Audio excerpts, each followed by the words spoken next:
இன்றைக்கு ஜனநாயகம் எங்கு இருக்கிறது என்று பாசிசமும் இங்கு ஒரு பாயாசமும் ஆட்சி நடத்தி கொண்டிருக்கின்ற என்று ஜனநாயகம் எப்பொழுது மலரும் என்கின்ற நேரத்தில் மக்கள் ஆட்சியை உருவாக்க ஒரு ஜனநாயகன் தேவைப்படுகிறார்.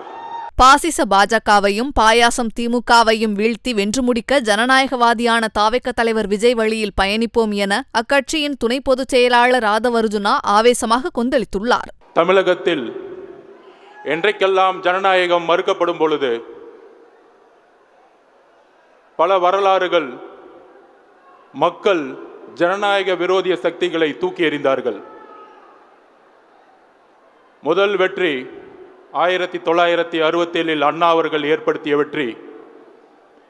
இரண்டாம் வெற்றி ஒரு மிகப்பெரிய ஜனநாயகத்திற்கு எதிரான ஒரு அரசியல், ஊழலுக்கான ஒரு அரசியல், குடும்பத்திற்கான ஒரு அரசியலை ஏற்படுத்திய பொழுது 1972 உருவாகி 1977 மக்கள் விரோத ஆட்சியை தூக்கியிருந்த புரட்சி தலைவர் நமது எம்ஜிஆர் அவர்கள்.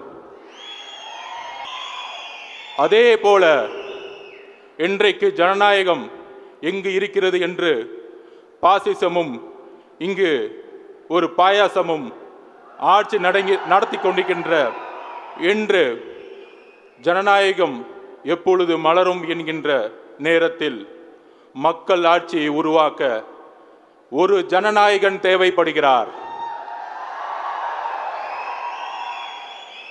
அந்த ஜனநாயகன் நமது வெற்றி தலைவர் வழியில் 2024 மக்களாட்சியை ஏற்படுத்தக்கூடிய ஒரு நாளாக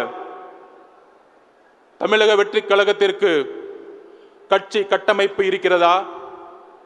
இளைஞர்கள் கூட்டத்தை வைத்து இவர்கள் எப்படி வெற்றி பெறப் போகிறார்கள் என்கின்ற நகைப்புடன் நம்மளை பார்த்து சிரிப்புடன் இருப்பவர்களுக்கு தெரியாது.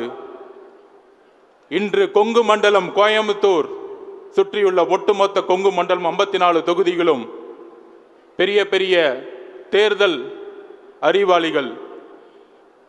இந்த தொகுதிகள் தேசிய கட்சிக்கு சொந்தமானது, இந்த கட்சி ஆளும் கட்சிக்கு சொந்தமானது, இந்த கட்சி எதிர்கட்சிகளுக்கு சொந்தமானது என்று கூறிக்கொண்டிருந்த நேரத்தில் ஒரு புயல் இன்று கோயம்புத்தூரில் இறங்கிய பொழுது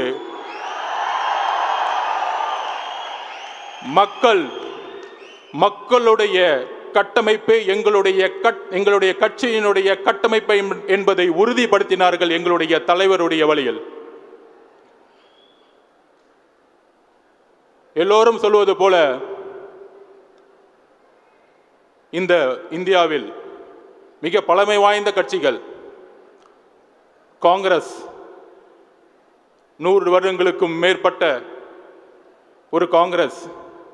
அதற்கு பிறகு தேசிய கட்சியாக பிஜேபி 1925 RSS மூலம் உருவாக்கப்பட்டு எமர்ஜென்சி மூலம் கட்சியுடைய வேர்கள் ஊடுருவி இன்றைக்கு இந்தியாவை ஆளக்கூடிய 100 வருடங்களுக்கும் பல சிந்தனை கொண்ட ஒரு பழைய கட்சி.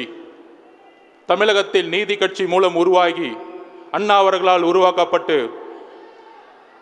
இன்றைக்கு 100 வருடங்களை கடந்திருக்கின்ற திராவிட முன்னேற்ற கழகம்.